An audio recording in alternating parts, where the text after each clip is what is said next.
Hi there, this is Bob from RBC Gunsmithing. What I'm shooting here is a CZ241 16 gauge semi-automatic shotgun made in 1947. For those of you that own these or collect these, you know what a pain in the butt it can be to find ammunition that works in them.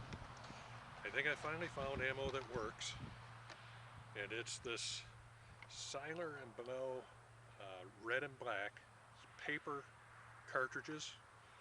They're 16 by 65 millimeters. They're 2 9/16 inch ammo. They're a red and black paper hull, rolled crimp, and they seem to work really good in these. So I'm going to load this up and show you how it does.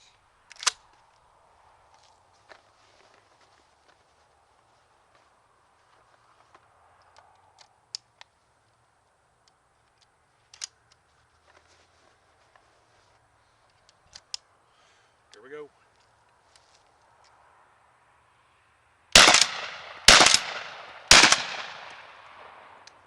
Seem to work pretty good. So there you go. If you've got a CZ241 semi-automatic shotgun, they made them in 12, 16, and 20 gauge. You might want to get your hands on some of this ammunition. You'll have to special order it, but it's worth the wait, and it's not all that expensive. See you later.